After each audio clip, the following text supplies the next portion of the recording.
What's up, BAM fans? Welcome back. We're here for episode 7 of the BAMCast. Coach Adam Gowker, Coach Jake Bamwer, and our guest of honor today, George Boots. George, tell them a little bit about yourself. Local fireman, west side of Indianapolis. Been with you guys for a couple years. Married, 2 kids. One's a real brat. One is a pretty good kid. Figure out which one it is. I'm not going to say anything. Yeah. One of his kids is in here helping us film this right now, and we're going to leave it up for him to decide. I'll decide my fate in some nursing home. Otherwise, I've been 46 years old. Been around baseball my whole life. Yeah. George is one of the coaches here for BAM and going into his second year of coaching.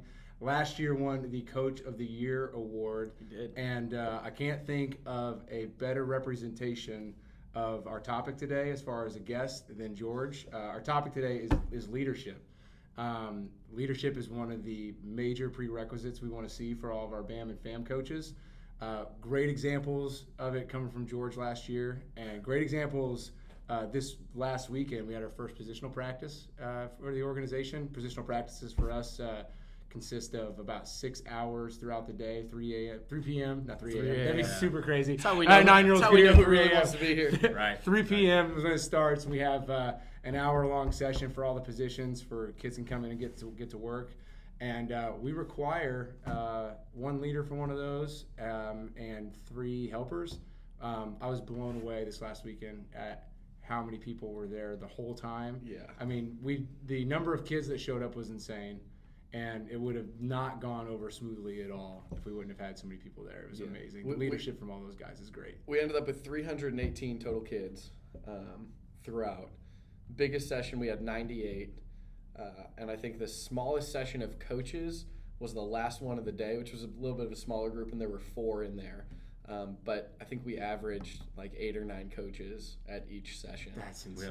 Which was pretty cool to see. All the hands on deck that were wanting to help and, that's insane. And be a part of it. That's where it all starts. Where I think in the previous episodes we talked about like when games come around and the coaches that just show up for games that they don't have to coach in. They're 5 or 6 years apart from the teams they coach and the teams that they're there to watch. But the kids on those teams that they're not coaching know who they are just from the interactions they get during the winter. Yeah, and it's cool as a coach too because you actually play a role in every player's development, which I think is really unique to how we do it. To where when you're watching other kids play or other teams play, you're not watching them like, oh, who is that kid? He's pretty good. You know who he is because you've helped develop him and you know him personally. Right. I think you got to have a vested interest in the kid, and that's what a lot of times we lack is a vested interest in the kid and the player. And you got to remember they're still a kid. They're still a young man, a young lady that's looking for development, looking for leadership, looking for somebody that's just going to believe in them, that remembers their name.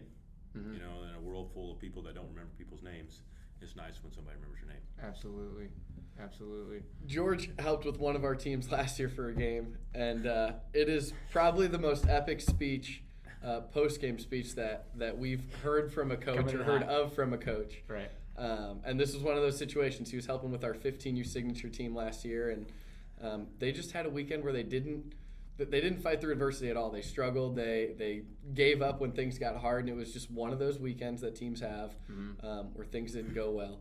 And George, if you would share a little bit about what you said in that speech. So there's different ways of leadership, and George, we can't have him here without having him share this. George speech. has a unique recipe for how he brings out motivation, and I think we got 2 comparable speeches this last weekend. I was out here helping a customer, and then came in to the positionals, and it's dead quiet except all I hear is George's loud booming voice. I was like, uh-oh, somebody messed something up. Somebody set him on fire.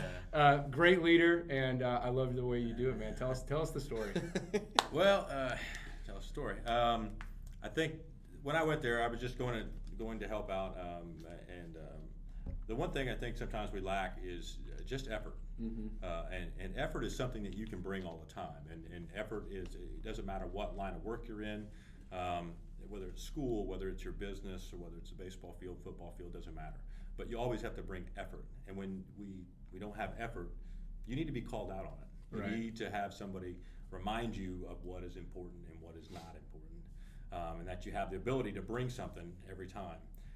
So in this particular game, there was the catcher and I don't remember who was catching, but he was working his tail off. And I'd seen him multiple times in here, always working. He's actually helped with, he goes back there with Paul and has caught some bullpen sessions. I'll be catching, for some of the kids, and he'll come in and say, hey, I got it. Go ahead and sit over there. And I don't know if that's a reference to me being older or what, but he was really working hard.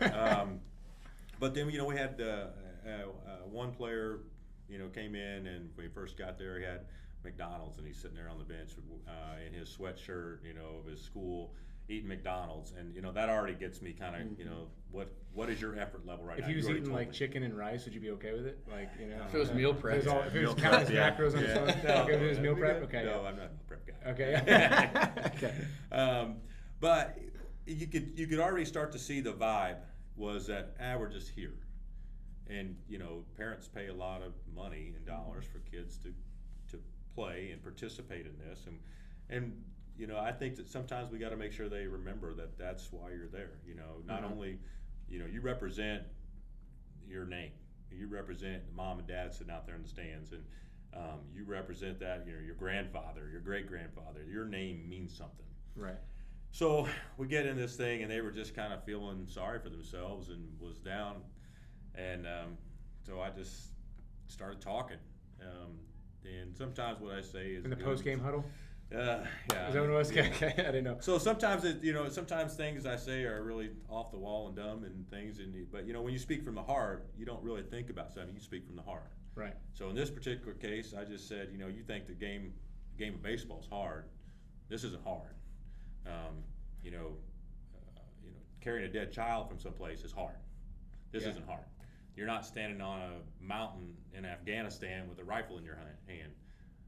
This game isn't hard. That is hard. You're not away from your family for a year, wondering what's going on at home and how your kids are doing and the development. That's hard. This is not hard. So, I just kind of challenged them to rethink how they think. To understand that this game is a beautiful game. It is a wonderful game to play, and it's an enjoyable game when you just sit back and play the game and don't get caught up in all the things that everybody else makes it out to be. The game itself is difficult. I'll give you that it's difficult, and it's designed to fail. We all know that. Right. But is it hard? No. Stand over in Iraq, that's hard. Going and doing things that I've done in my job, or numerous other people have done in their job that have been very, very difficult situations, very, very hard things to say to people, to deal with. That's hard. Mm-hmm. This, it's just a game. Don't make it harder than what it is. So, in a nutshell, that's what it was. But so I just speak from the heart, and when you speak from the heart, you don't really pay attention to what's coming out. You just speak from the heart. I think it's great. And I think one of the ways that actually works for you and for some of our coaches is our coaches are so present and demand that respect that once they have that, now you have the ability with that respect to make a difference and to actually have an impact in speaking to somebody's life.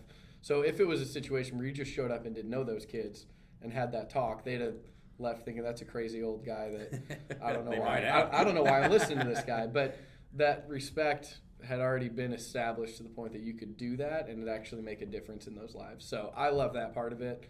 And I think our coaches do a good job of that. I was really surprised how many kids called me, Coach Boots, when I got there. They would already recognize me, and I'd seen them in here in practices and stuff like that. But it's harder for me to get to know their names because I have my own team to deal with, and trying to learn those personalities and stuff. And so they had already, like you said, knew who I was. Yeah. But on the and on the dugout side of things, when I was sitting on the bench with them and talking to them, I was just trying to keep them up. And all I did at the end of the game was address what needed to be addressed. Right. And I heard that, I was talking to you guys about something I heard from Tony La Russa, and he said one of the things that it was really interesting about how he approached things was he was never afraid to say the truth. Mm-hmm. And sometimes people just need to hear the truth. Mm-hmm. And I've had the truth, spoken to me, and it's hard. It's hard to hear that and to try to make that change. Well, when we have young men, I mean, they're looking for people that are going to be truthful with them. Mm-hmm. Don't build them up and make them all these things that they're not, but tell them the truth, challenge them, and they're going to rise to that challenge. Mm-hmm. We just, you can't just beat them down and beat them down and beat them down. You got to be able to hit them pretty hard and then build them up. Mm-hmm. And that's how we're going to get them to that next level. And bottom line is, do we know if they're going to make it into the collegiate area or Major League Baseball? We don't know. But what we do know is that when they walk away from here, they can develop leadership and experience Right. that will last a lifetime because we've had the ability to impact them. And that's what parents entrust us to do. Right. Have the leadership and ability to impact their child in a positive manner that'll affect them the rest of their life. That's intense, and I think that the best type of leadership that I see in like direct conversation is trying to get people at a young age to gain perspective. And I think that's what that speech and those stories that you talk about is trying to get them to gain perspective for what they're in now. Because anybody who's anybody has their own experience and in their own little world, that is to them what seems, even if they're trying to be introspective and not be that way, it seems like that's the most important thing. But trying to gain kids to gain perspective of where they're at and what everybody else is going through, I think I think we talk about what's our why we're wanting to be leaders in this, why we're wanting to coach these guys, is to get them to gain that perspective, to understand. If you take your own life, how many times have you thought, well, you were the only person going through a particular situation or a problem, and then you find out, oh wait, you were going through the same thing, you just didn't talk to me about it, or could we gain a different perspective on how that actually transpires? Right. How did you work through it? Mm-hmm. How did you learn? Well, this like the greatest generation, right? Is World War II veterans, and they're passing away every day, and we're going to lose that perspective of what it meant to be 18 years old, and Pearl Harbor was attacked, and what that meant, what it meant to be drafted, what did it mean to say, hey, look, I'm 16 and I want to go fight. We're going to lose that perspective, and I think it's something that we as adults need to make sure we're passing on to the kids. I mean, we always tease about millennials. I know I do. Millennials are this or that. And they're the worst thing. But the reality is what millennials. Those are the guys that are our next group of young men, women that are going to lead this country, and it's our obligation to prepare them to lead that. Lead and make good decisions. And it starts in baseball. That's what I love about the game of baseball is that it can help you in all aspects of life. Team sports are just that way. When you look to your left, your right, it's, if you and I are on the same team, it's not Jake and Adam, that's my brother to my left and my brother to my right, and I'm playing for those two. And one of the things I talked to those guys, I said, there was a kid in left field that didn't even try to catch a fly ball. And I was like, and I just called him out. I said, you didn't even try. You didn't try, you didn't run. I said, you didn't even die for that baseball. And I said, and this kid out here on the mound, who was somebody that was coming in to fill in, and this kid was pitching his heart out. And he was throwing strikes, and they were popping up a lot, and easy plays to be made to get him out of that inning. And I said, when you gave up and didn't even try, I said, all you said to that boy was, I'm not willing to help you. I said, how's that make him feel?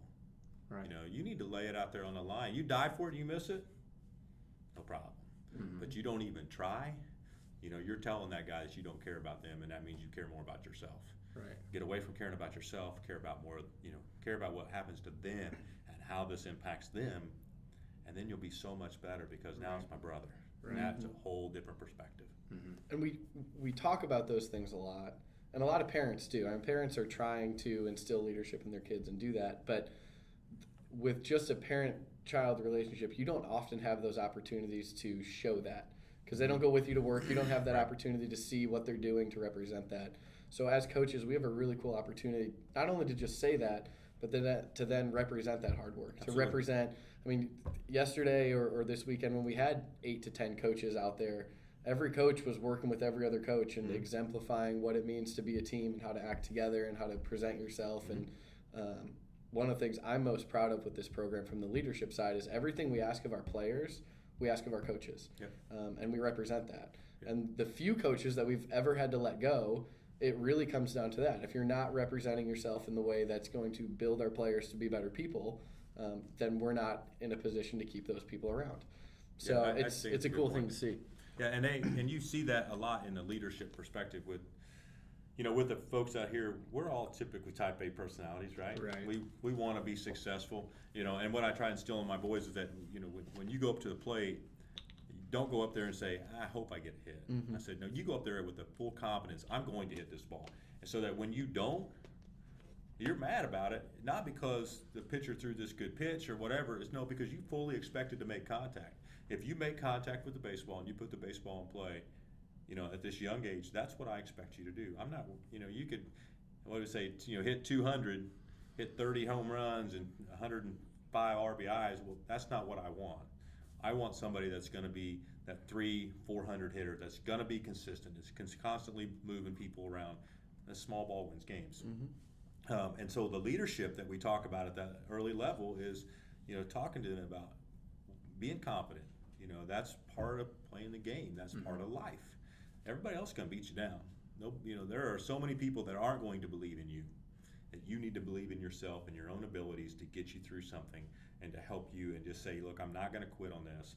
I'm going to keep going, even if it's hard. Tony La Russa said today that a lot of times when a batter goes through a hitting slump, it's not that he forgot how to hit a baseball. It's all mental. It's the mental. He's hit something. Is there something that's going on outside? And as coaches and as leaders, that's something we have to recognize too.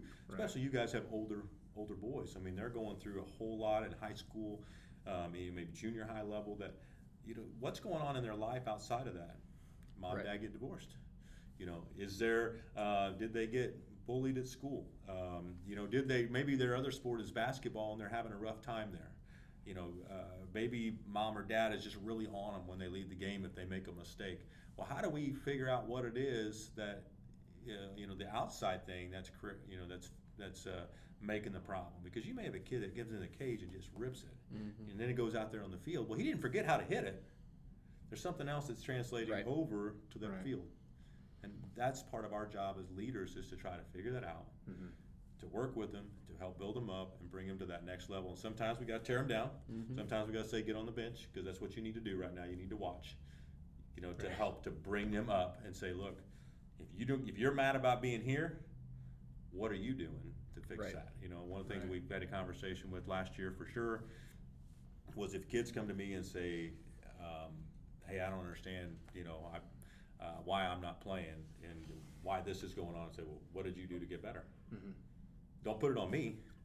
What are you doing to help yourself get better? Now, if you come to me and say, I've been pitching, I've been hitting, I've been doing this, this, and this, why am I not on the starting roster? Well, I can tell you. But if you've not done any of those things, until you fix that, you don't need to talk to me about what you're doing or not doing. I find myself giving the reminder a lot to the high school kids that no one is going to feel bad for them.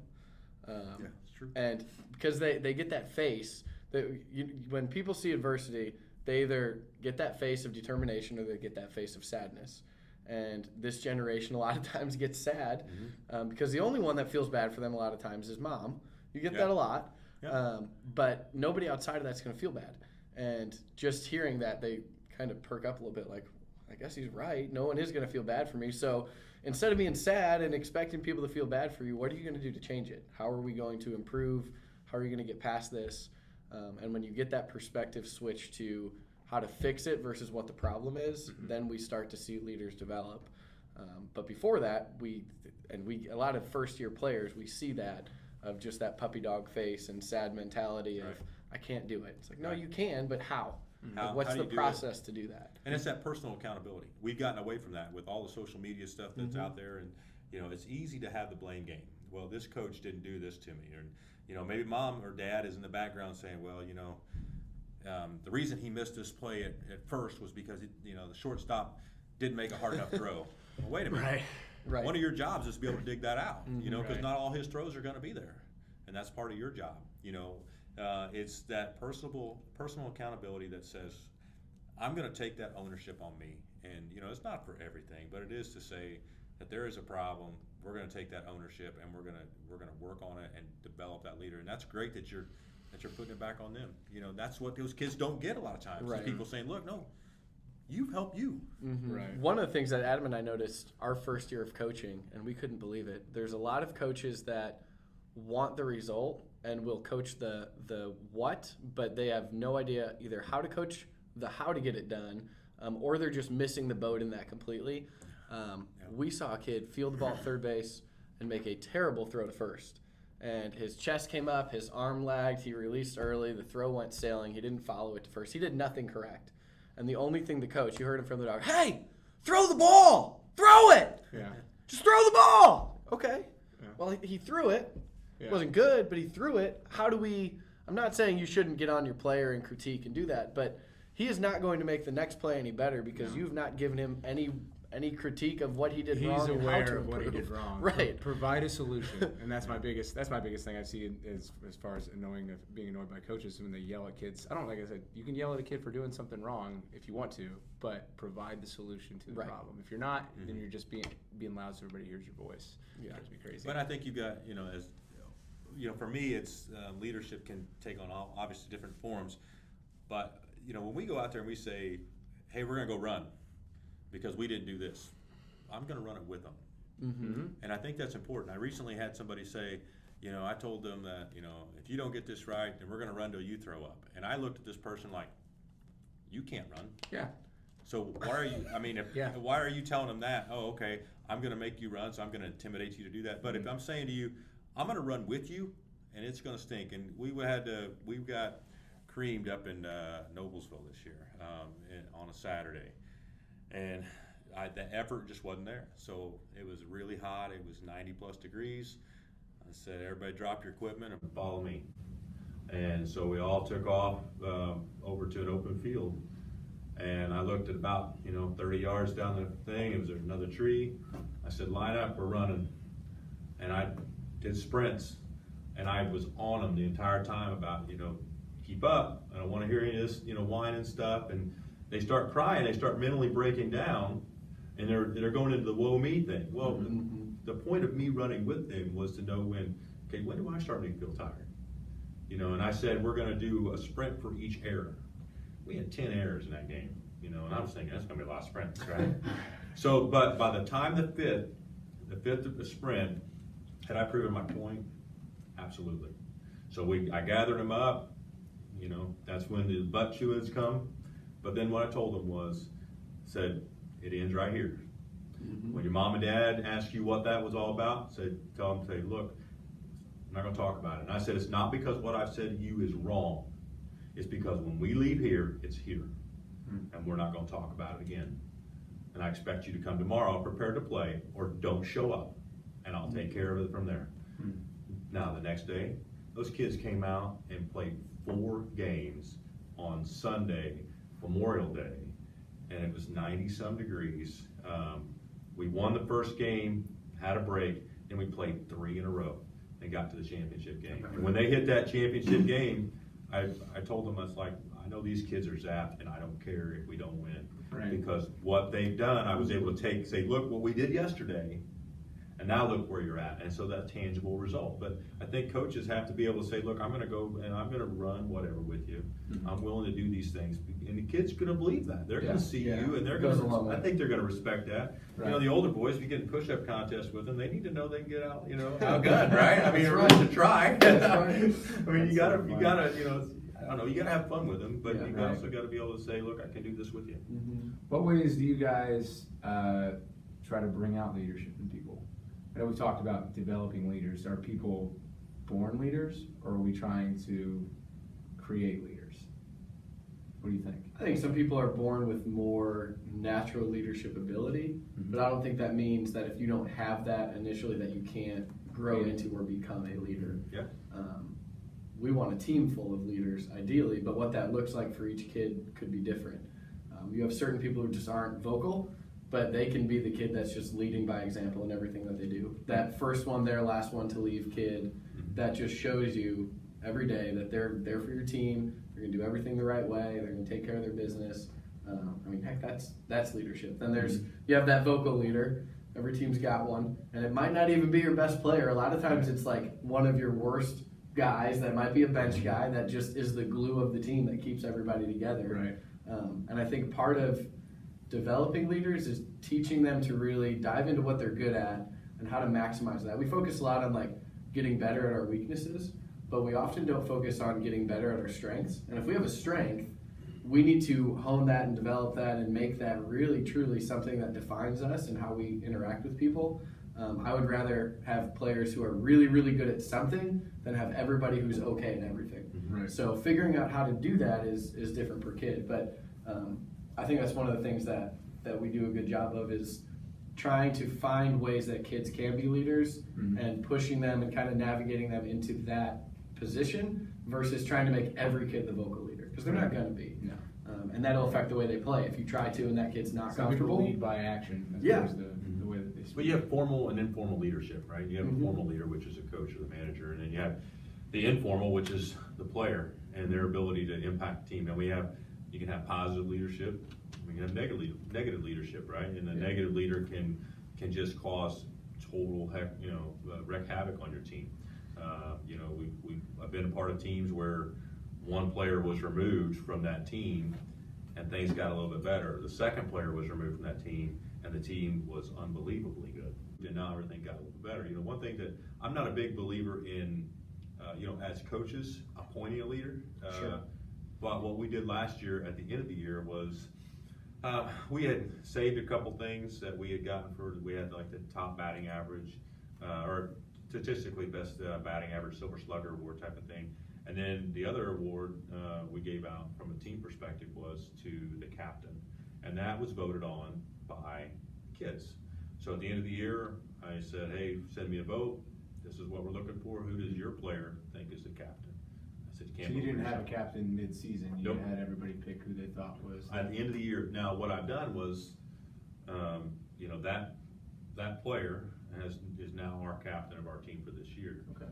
So that way I can allow him to focus on that leadership, but he's going to know that I'm going to hold you a little more accountable. Right. When things happen, there was a complaint that somebody wasn't working real hard, and I remember talking to the parent, bringing that to me, and I said, "What did he talk to him?" He said, "Well, no, he hasn't." I said, "Well, that's his job as a leader. You need to go out and focus on that. So go out, make sure that you are being a leader, and really truly focusing on those kids." Yeah. I think when you look at leadership traits, there's a lot that you want to see in people, and picking out traits can be a difficult task, but one of the ones we look for a lot is just this idea of servant leadership or selflessness, which doesn't always have to be that you are physically the last one in drills running with the slowest guy and doing all those things. You can run an extra one with somebody who has to and do all of that, but just that person who, as your team starts winning and gelling and coming together, they don't necessarily care if they're the one that's that tip of the iceberg getting all the credit. And Right. it's really cool to see. If you look at an iceberg and you talk about the Titanic sinking, right? There's some ice up top. There was a lot below that was really responsible for sinking that boat. And a lot of these kids struggle with being under the water and essentially being that big piece that nobody sees. Mm-hmm. And when they win, they're looking in the newspaper the next day, these high school athletes, of, yeah, we won, but does it mention my double, or does it say how many strikeouts I had on the mound? So it's rare to find that kid who doesn't care about that and is just happy that the team won. The kid that goes 0 for 3 and is like, you know what, I get to play tomorrow on Sunday because we just won and we're making it on. Right. So when you have those kids, I think those are the ones that really help everybody else develop in leadership, and that attitude is contagious. Right. And helping them to understand leadership roles. Yeah. So kind of, piggyback on what you're talking about, if you have a kid that comes up and he's batting this 2-hole or 3-hole, he needs to understand that, your job is to get the guy on first over to second, and get him on, get him over, get him in type thing. And when I explained that to a player last year, that this is your role, this is what I expect out of you.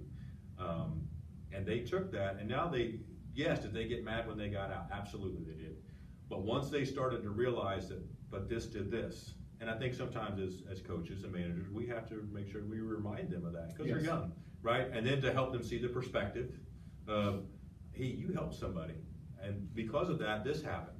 And then they get away from the whole, look at me, right? And start thinking of that bigger perspective. Right. And that just leads to a greater team, and then they start to gain that understanding of leadership, and truly that servant leadership. I'm doing this because it's my brother, and my brother's the second base, and I want to get him home. Right. And if I get this hit, that's cool. But if I hit it out to right field and he gets to third, and then my teammate comes up and he gets him home, well, I was part of that. Yeah. And that one run may make the difference between us going to the championship and not. Absolutely. One of the other things, to go back to your question of some of the ways that we teach that or give those opportunities, I think is just in the word opportunity. The way that we run the positional workouts, they have multiple age groups.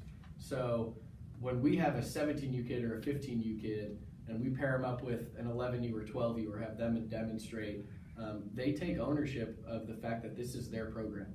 So they have an opportunity to lead in two ways. One, in helping the younger kids, but in two, they start to see what their legacy could be, and realize that this is bigger than them. And there's something really beautiful about taking a step back and realizing that like you're just a small part of the world. And that sounds kind of like backwards and scary, but when you figure that out and you realize that your influence or your impact is the only thing that people will remember about you, kids start to see what their legacy can be.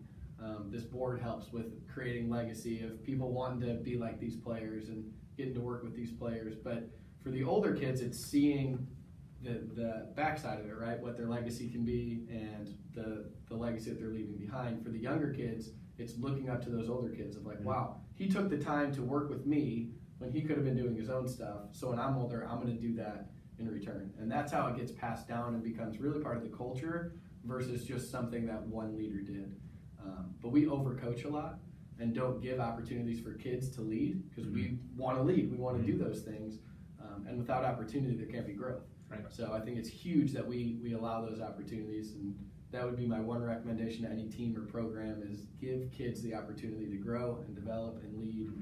Because we can't have the expectation that they do it if we don't give them the chance to do it. And if we don't practice that in practice and then we expect it in a game, they haven't practiced it. They don't know what they're doing. It's just like a skill. Right. So you have to practice that to know it. Because I'm a firm believer that nobody rises to an occasion. I think you sink to the level of your training. When you get nervous, you become how you've trained.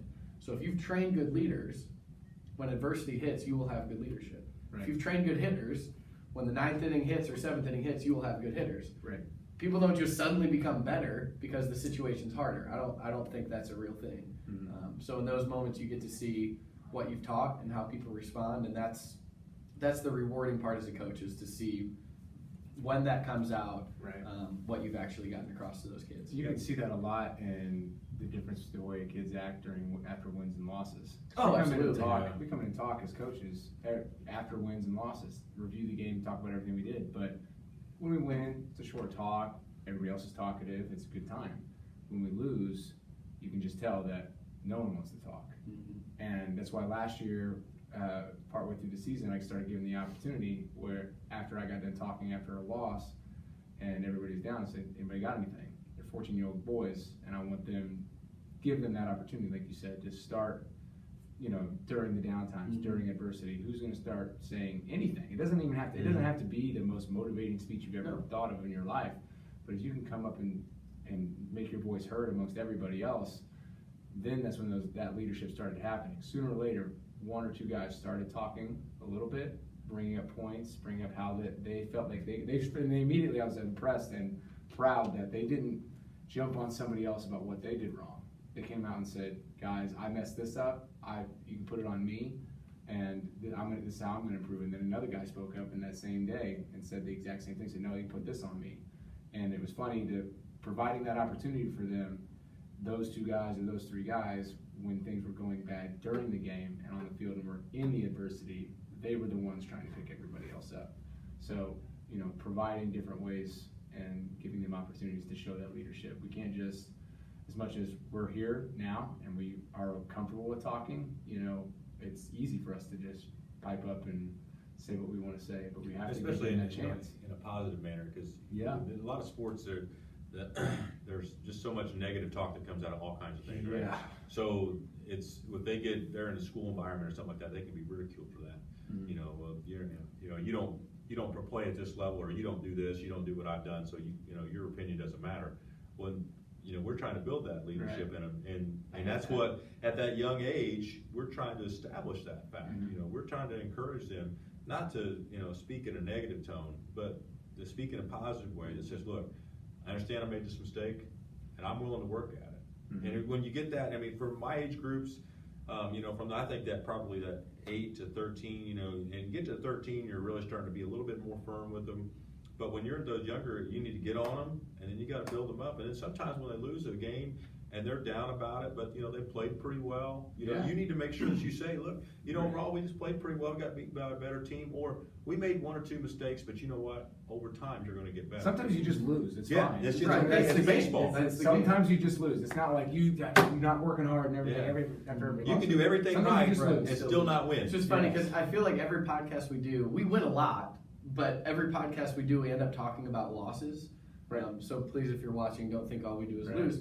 But you learn. I mean, the old saying, right? You remember all the win games or you lose you more than win the or ones you you win. learn. Right? People Yeah. used to say that drove me nuts, but it's true. There's a lot more lessons to take from taking a loss than Mhm. when you take a win. Well, we won 30 games last year as an 11U team, and I know there were 10 or 12 games that we lost because we weren't fundamentally in the spot that we Mhm. should have done and made the plays that we should have. And I know that. But when those days would happen, I would hold them accountable. Mhm. But then the days when we got beat by a better team on that particular day, I made sure to tell them, hey, look, you know what? They were a better team. And that's okay. What did you learn? We learned this, okay? Maybe there was a play that could have made a difference here or there. We point that out, and then we break. Because I'm not going to sit here and beat you up when you already know Right. what it is. But there are other times when, you got to kind of beat them up a little bit because they need that. Kids, adults, we need to be pushed. We want to be pushed. Mhm. The guy that I work with that does strength training, the first time I ever met him, he started really pushing me physically to be better. And that was in the first hour I met him. And I was like, this is what I like. This is what I want. I want to be here with this guy doing this training because he's going to push me. When you do your workout stuff, I mean, you do it to push yourself. You want to be pushed. When you run, you want to set personal marks because you want to push. Mhm. You want, if you have a running group, you run with that group because they're going to push you. When we're with the group and we're trying to get young men to come into this group, one of the things I'm looking for is who's going to push us. Mhm. Who's going to make us better? Who's going to be willing to go that extra mile? That's going to work really, really hard to be better? Who's coming in here on their own time and putting that time in? Who's willing to be that leadership, or that fallen leader role, and really overwork, their little imperfections? Mhm. And then when they lose, it's okay, man. You did everything you did. You Right. just lost. Have you heard the David Goggins speech of be uncommon amongst uncommon people? Yes. Oh my gosh, and that's such a good way to look at it. Yeah. I mean, it's I talked to the boys about it last year. It's like we're a travel ball, we're really good, and it's uncommon to be really good at this. But if you want to be the best, you have to be doing things that other people aren't doing. So you have to be uncommon amongst those uncommon Yeah. people. You got to rise to the occasion. You got to make sure that you get in there and you try it.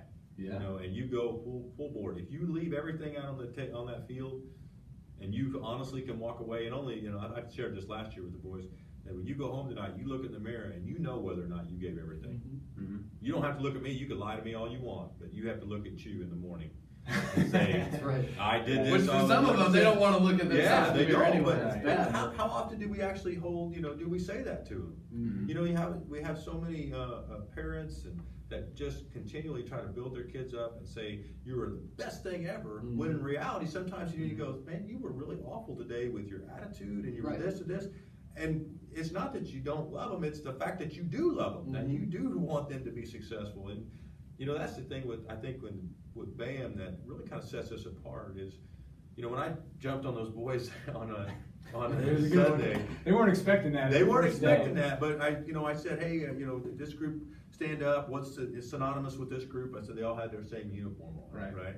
And then I said, oh, okay, if you were with the program last year, and the older boys stand up, and then I lit into them, and the reason why was because when everybody else, the little kids, the littler players were scrambling around picking up balls within that 20-second time frame, they were standing there holding their baseball bat, just watching, and what's that show? Drives me nuts. Right. Yeah, but when it was to jump on him, I said, we want leaders on the field. We demand to have leaders. That's what we're looking for, and I think that's what the program is. Yeah. But what they don't get is that whole speech, the kids last year, 15U team, what they don't get, that's all out of love, because Right. I love this game, I love these kids, Right. and we want them to be successful. That's the thing. It's It's out of love that I'm going to do this. It's out of love that I'm going to hold you accountable. Yeah. It's out of love that I'm going to, I'm going to come in here and commit all my extra time and Right. all these things like you guys do and starting a vision. It's out of love for the game, out of love for the kids, and a love to have them succeed, because when they succeed,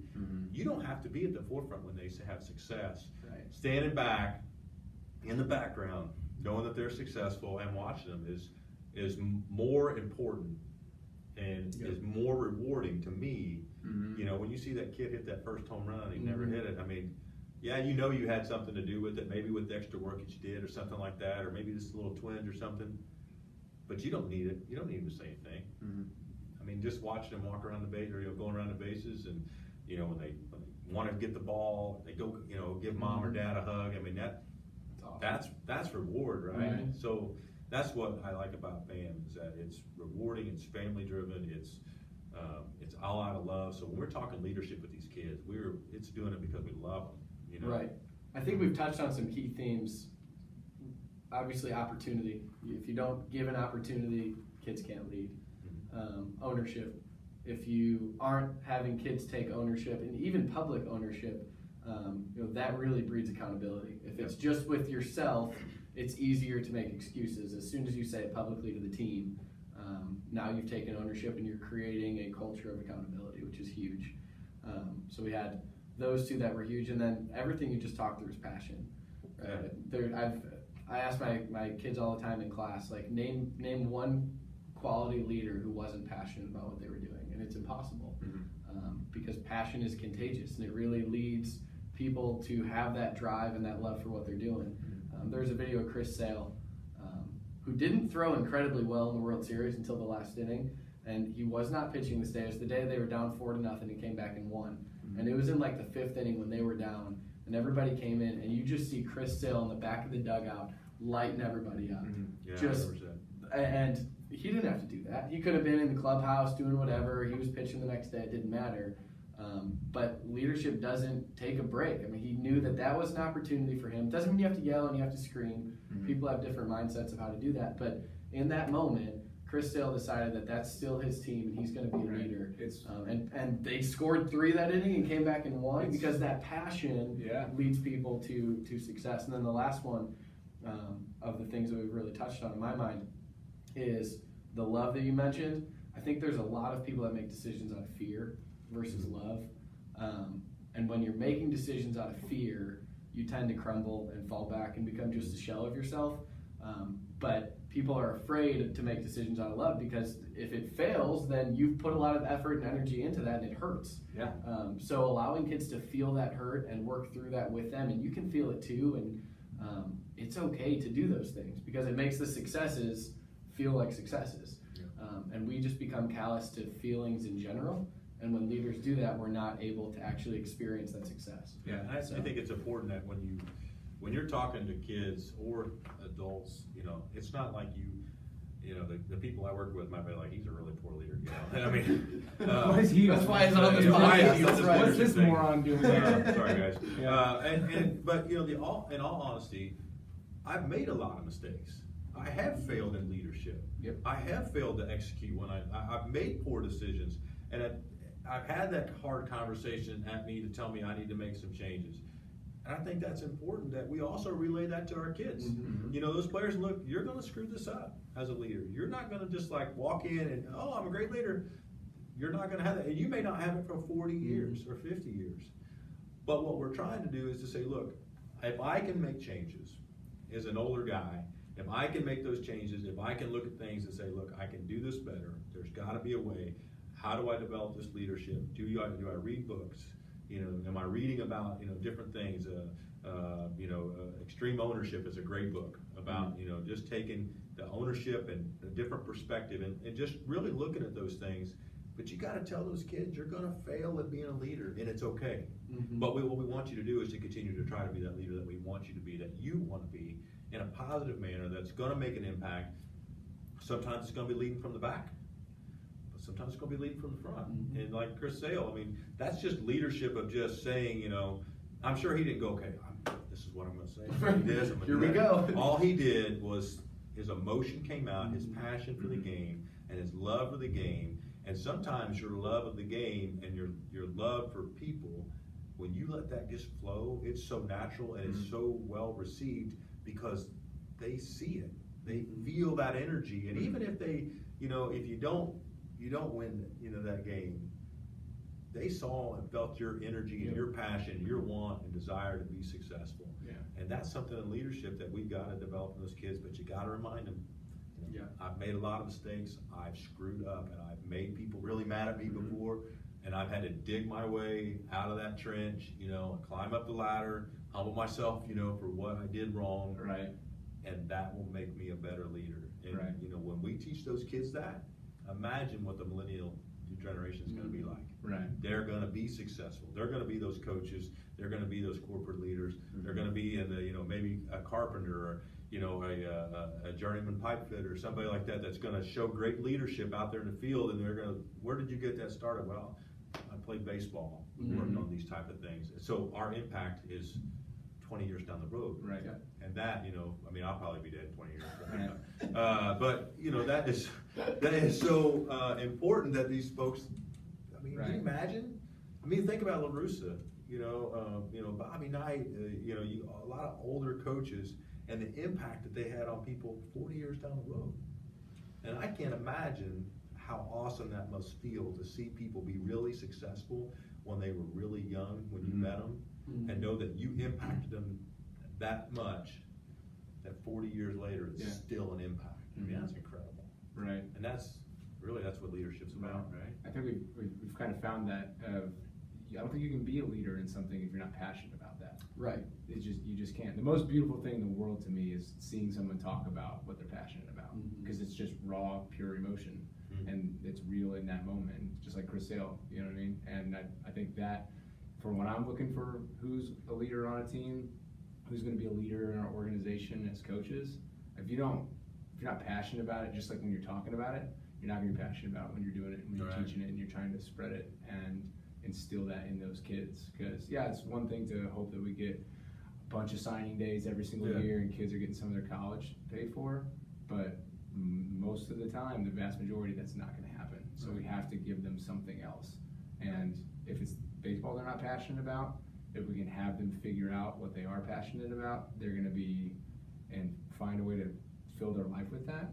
I think they're going to be a lot better off in life. And then they can learn to develop that leadership through the game of baseball. It's life lessons, right? And so, and that's what we have to realize is that those kids. Pete Rose. You can't question how his passion was. No. When I was a kid, Put him in the Hall of Fame. right? He was extremely passionate about gambling. He was a big fan, big passion of gambling. Yeah, very passionate about gambling. 21. Me too. Two major passions in his life. Two major passions. But and the thing was, but whenever he's like, you remember seeing them play, the All-Star game where he comes in and he just wallops that guy at home plate, and it ends up costing that guy his career. And I've heard people say, "Well, I can't believe he did that," and it's like, that's how much he wanted to win, and I don't think that's bad. I think sometimes, it's okay to want to win. Right. And, as I always say that, it's okay to be a man. It's okay to want to win. It's okay to really have that strength and desire and to be the best. Right. And sometimes in the world today, they kind of put a kibosh on that, you shouldn't be this way. No, we want you to be that. We want you to be successful. Right. And when Pete Rose did that stuff, how many kids went out there and, maybe had the mullet? You guys probably don't remember that. I'm working on it. Yeah, working on it. Or the rat tail. Remember the rat tail? I'm working on it. Yeah. It's getting there. It's getting But, there. I remember when he got that hit that broke the record. I remember watching it on TV. Right. And I remember to this day, why? Because Pete Rose. And every time I slid into third base, I wanted to slide in head first. Right. Why? Because it's Pete Rose. Right. Your way you approach your bat. Well, Pete Rose did this, and that's the way I want to approach that bat. Sure, it was the same with Mickey Mantle or Ted Williams or Ken Griffey Jr. How many guys would swing like that and then you try to do it right? Barry Larkin, slightly open. Oh yeah. Oh yeah. So I don't want to belittle the cast with Cub players on there or something like that. That would be bad. Yeah, take it down. Swinging at sliders and the other batter box biases. Oh my God. What's the guy at first base for Cubs now? What's his name? Rizzo. He's an extremely passionate guy. Yes. Extremely caring, and you see it. Chris Bryant doesn't come off to me as a very vocal leader, Right. but very confident when he steps into that plate. You know, Probably shouldn't be. Yeah, With I the way he mean, was hitting, but it didn't Right, matter. Chris. Yeah. I know you listen, Chris, but we're not Yeah. talking about that. I mean, yeah, John Lester. John Lester's been there, you know, kind of done that type thing. I think he's probably on the back end of his Oh, yeah. career, right? He's in the fourth quarter. But at for the sure. same time, how many people look at him and, you know, young pitchers that come into the game and look at him for that leadership, and that he's probably providing. You know, he's sitting down there, Bronson Arroyo with the Reds before he retired. You know, they kept him around in the beginning just so he would talk to the younger players. Yeah. I mean, that's the kind of leadership and passion that folks have. You know, that's something it's okay to have it. Yeah. I think if we were to leave it with any piece of homework, and it's one of my favorite things every Push-ups. year. Push-ups, Push-ups. yes. Push-ups Burpees. every year are my favorite 50 thing. every time you get out of the car. That's a lot of push-ups. We used to do that. Watching the last out of the World Series and watching the One Shining Moment compilation after March Madness, the NCAA tournament. If you want to see passion and you want to see leadership and you want to see what that looks like on somebody's face or in action, Yeah. you watch the last out of the World Series and you see 30-year-old guys look like 12-year-olds because they care so much about what they were just Yeah. doing that they have no care in the world in that moment except for Yeah, perfect game. Somebody And- does a perfect right. game, right? Right. So, and I think if we had to sum it up into what we want to see from our players, it's just that in the moment, raw, passionate emotion of just live here now and enjoy what you're doing. Because there's a million other things going on in everybody's life. And if they can forget about all the bad things that are going on and focus for 2 hours on just being a kid and playing baseball, then we're doing something right. So if you've never watched those, you can find them on YouTube. But I stay up every year way past the time that I probably should to watch those things because it motivates me for like the next month just to see what that If you looks love the like. game, it'll love you back. Yeah. Yeah. Love Yep. the game, it'll love you back. Right. So thanks for tuning in, guys. So George, we appreciate you being here, man. Glad you could be here. Like I said, the shining example for what we want as far as leadership for this. So I appreciate it. new hats, by the way, boys and girls. So check these out. These will be available to grab this week. So, Yep. But we'll put it out on our stuff. Thanks for tuning in, guys. We'll see you next week.